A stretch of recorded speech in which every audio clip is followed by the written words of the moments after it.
Here's another edition of the BayCare Health Systems podcast series, BayCare Health Chat with Melanie Cole.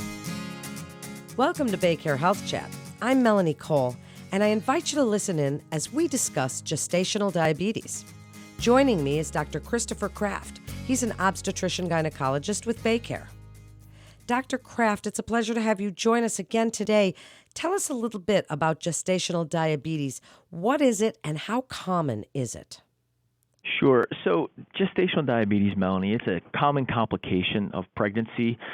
Approximately 10 to 20% of all pregnancies can be impacted with gestational diabetes, and we're actually seeing a number of fluctuations in those prevalence factors across the country depending upon where you may live. And unfortunately, sometimes the American diet can influence whether or not a patient can be impacted with gestational diabetes themselves. But in its simplest definition, it is an abnormality of carbohydrate metabolism that occurs during pregnancy. Dr. Kraft, are we only concerned about gestational diabetes in pregnancy or pre-gestational diabetes as well? Which is more common, and why do women need to understand insulin and blood sugar? So pre-gestational diabetes is different in and of itself from gestational diabetes. Pre-gestational diabetes is a diagnosis where a patient usually is a type 1 or a type 1 diabetic prior to conception. Gestational diabetes is when diabetes is diagnosed within pregnancy itself. So let's start with gestational diabetes. All pregnant women will be screened for gestational diabetes as long as they receive adequate prenatal care.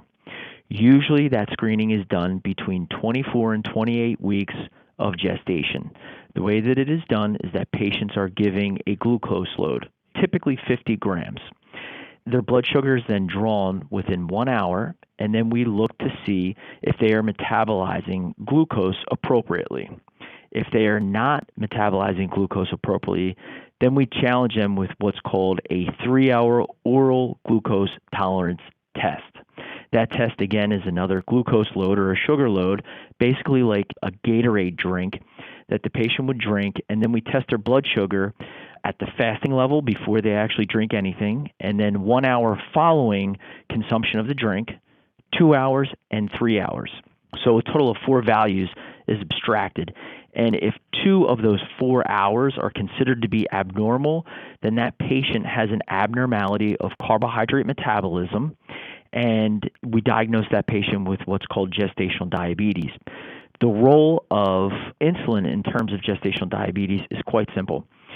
Insulin is a hormone that's secreted by the pancreas. All of us secrete insulin in a proper fashion. Some women during pregnancy can have an abnormality that does not make their cells receptive to insulin. Insulin is a hormone, and it's kind of like a lock and key method. So insulin unlocks the cell door to allow glucose to be uptaken by the cell themselves and use glucose as an energy source. In pregnancy in particular, there is a hormone that is secreted by the placenta, which is called human placental lactogen, which makes women resistant to insulin, which makes them resistant to take up glucose in an adequate fashion.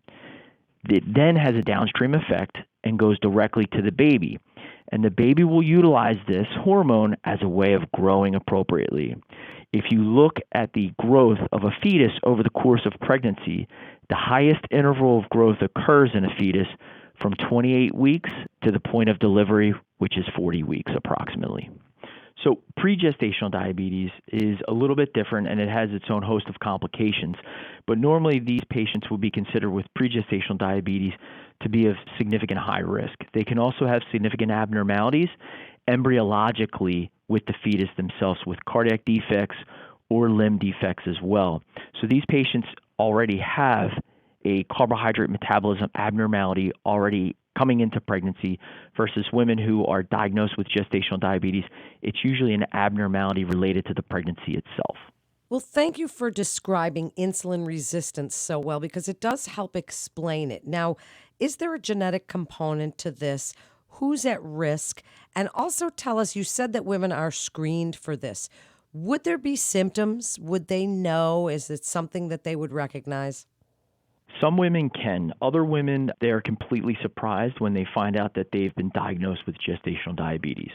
So one of the greatest screening techniques that we can use for early screening of diabetes or gestational diabetes is current lifestyles. So women who have a BMI greater than 30 are at increased risk of getting gestational diabetes versus somebody who is not. Other risk factors that are associated with it as well is a family history of gestational diabetes and a lifestyle that has, inactivity involved. So certain women that we would screen early on in pregnancy to rule out pregestational diabetes or gestational diabetes would women who in fact tell us, I have a significant family history of type 2 diabetes, if they have a BMI that's greater than 30, or if they have a lifestyle that does not incorporate cardiovascular activity on a daily basis. Is this considered a high-risk pregnancy once you determine that someone has gestational diabetes? Tell us a little bit about what's the first line of defense. And if it's considered high risk, does a woman change her provider and go to a high-risk group? What happens? So if we're talking just about gestational diabetes, typically what we recommend is diet and nutrition counseling. Most of these women, since they have an abnormality with carbohydrate metabolism, we can send them to nutrition counseling. And from there, we can make some modest modifications to their diet where we can actually have gestational diabetes, which we call diet-controlled gestational diabetes.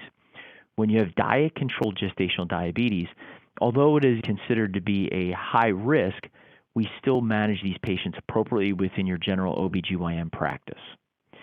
What we typically recommend is that women monitor their blood sugar levels on a daily basis 4 times per day. One would consist of a fasting blood sugar level, followed by a blood sugar level after they eat their meal, which they would consider to be their breakfast, lunch, or dinner.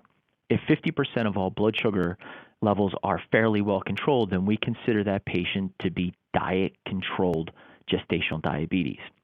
Where it gets complicated is that once these patients are not diet controlled, then we have to introduce medical therapy to control their blood sugar levels.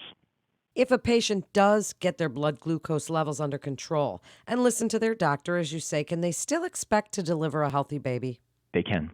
Then what is the treatment if they do not get their blood sugar levels under control? Would it be similar to someone who has diabetes before they get pregnant? How does that work?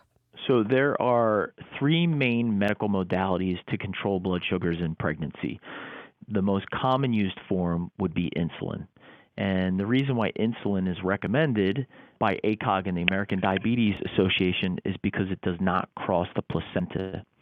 The problem is that when you introduce insulin therapy to some patients, compliance goes down.